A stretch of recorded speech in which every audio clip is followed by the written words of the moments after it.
Welcome student, Subhash English school की online classes में आपका स्वागत है। आज हम वर्कशीट पढ़ेंगे क्लास 6 की। सब्जेक्ट है हिंदी, पाठ 13 लोक संस्कृति और नर्मदा। इसके आपको अभ्यास प्रश्न पढ़ेंगे अपन। यह है सही जोड़ी बनाइए। खंड अ और ब। श्रेष्ठ गंगा है लेकिन ज्येष्ठ नर्मदा है। प्राकृतिक परिवेश की रक्षा हमारे युग की सबसे बड़ी मांग है। होशंगाबाद और महेश्वर के देशों के सर्वोत्तम घाटों में से है ना।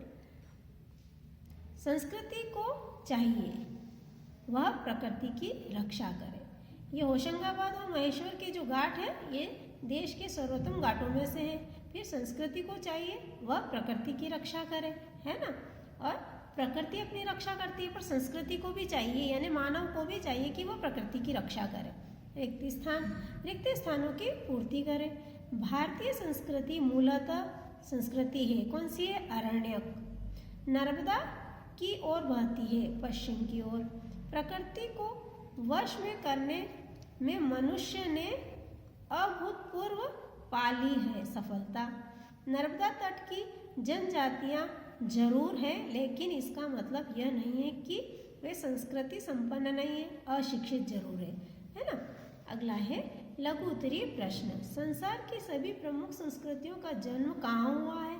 तो संसार की सभी प्रमुख संस्कृतियों का जन्म नदियों की कोख से हुआ है, नदियों के किनारे हुआ है। अगला है प्राचीन समय में आर्यव्रत की सीमा रेखा क्या थी? प्राचीन समय में आर्यव्रत की सीमा रेखा नर्मदा नदी है, नर्मदा थी।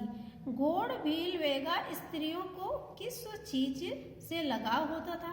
तो गोड़ भील वेगा स्त्रियों को गुदनों से बड़ा लगाव होता था, है ना, गुदना करवाने में। ग्रामीण जनता के एक सूत्र में बांधने का क्या कारण था, है ना, बंधने का क्या कारण था? तो मेलों के कारण जनता एक सूत्र में बंधती थी, वहाँ आकर सब लोग आपस में मिलते थे। प्रकृति अपनी स्थिरता क्यों खो रही है? तो संस्कृति के संपर्क में आने पर प्रकृति अपनी स्थिरता खो रही है। ये संस्कृति का मतलब होता है मानव जाति। भारतीय संस्कृति को आरण्यक संस्कृति क्यों कहा गया है? जंगली संस्कृति क्यों कहा गया? तो नर्मदा तट पर मोहनजोदड़ो या हड़प्पा जैसी नगर संस्कृति नहीं रही, लेकिन एक अरण्यक संस्कृति अवश्य रही है। भारतीय संस्कृति मूलतः अरण्यक संस्कृति है। नर्मदा के तटवर्ती वनों में मार्कंडेय, भृगु, कपिल, जमदग्नि आदि अनेक ऋषियों के आश्रम रहे, इसीलिए इसको अरण्यक संस्कृति कहे, है ना। पहले गुरुकुल भी वहीं जंगलों में हुआ करते थे। नर्मदा चिर कुमारी है, इस कथन को स्पष्ट करें। कहते हैं कि नर्मदा और सोन का विवाह होने वाला था, पर सोन नर्मदा की दासी जूहिला पर ही आसक्त हो बैठा। नर्मदा इस बात से नाराज हो गई और कभी विवाह न करने के संकल्प के साथ पश्चिम की ओर चल दी। लज्जित सोन पूर्व की ओर गया, इसीलिए नर्मदा चिर कुमारी कहलाई। अगला है लोकगीतों की रचना किस प्रकार हुई? तो उत्तर है लोकगीतों की रचना किसी एक आदमी ने नहीं की, बल्कि सैकड़ों पीढ़ियों के प्रयासों से हुई है। गायक ने अपने गीत की रचना नहीं की, उसने जो सुना उसे औरों को दिया, लेकिन एक गायक से दूसरे गायकों तक आते आते गीत बदलते चले गए। इस प्रकार लोकगीतों की रचना हो गई। नर्मदा तट के सौंदर्य का वर्णन कीजिए। तो समूचा नर्मदा तट मंदिरों और देवालयों से भरा है। प्रत्येक तीर्थ किसी पौराणिक आख्यान से जुड़ा है। इन देवालयों और घाटों में सुबह शाम आरती का स्वर या शंख की ध्वनि गूंजती है। कहीं कथा वार्तालाप या भजन कीर्तन का स्वर लहराता है, या कहीं कोई भक्त त्वदीय पाठ पंकजम नमामि देव नर्मदे का स्त्रोत पाठ करता है। ये नर्मदा अष्टक है। नर्मदा तट पर मेले भी खूब लगते हैं। अगला है संस्कृति के विकास में नदियों का महत्व लिखे। तो संस्कृति की कहानी मनुष्य और नदी की जुगलबंदी की कहानी है। संसार की सभी प्रमुख संस्कृतियों का जन्म नदियों की कोख से हुआ है। भारतीय संस्कृति गंगा की देन है, पर एक बात है, श्रेष्ठ गंगा है लेकिन ज्येष्ठ नर्मदा है। जब हिमालय नहीं था, विंध्य और सतपुड़ा तब भी थे।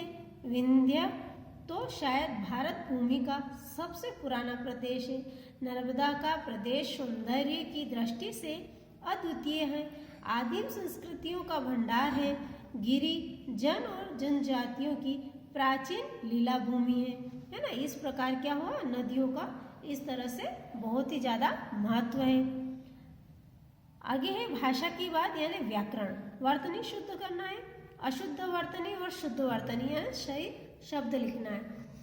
यहाँ लिखा है श्रेष्ठ, यहाँ है श्रेष्ठ। परिक्रमा, परिक्रमा। स्त्रियां तो स्त्रियां। रचयिता तो रचयिता। परिष्कार, परिष्कार। प्रदूषित तो प्रदूषित। यहाँ कुछ वाक्य दिए हुए हैं, इनको वाक्यों में प्रयोग करें। कुछ शब्द दिए हुए हैं, तो जैसे बंजर, तो कई सालों से वर्षा नहीं होने के कारण भूमि बंजर हो गई है। ये बंजर का वाक्यों में प्रयोग करना है। मोहक, प्रकृति की एक मोहक तस्वीर मैंने खींची है। सृजन, हमें नए नए कार्यों का सृजन करना चाहिए, निर्माण करना चाहिए।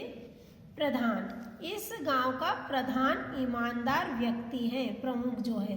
हृदय, मैं सच्चे हृदय से आपका आभारी हूँ। ये वाक्यों में प्रयोग होगा इन शब्दों के। अगला है समानार्थी शब्द, यानी पर्यायवाची। एक शब्द को और क्या कहते हैं, तो गिरी। गिरी का मतलब होता है पर्वत, पहाड़। परिधान, कपड़े, वस्त्र।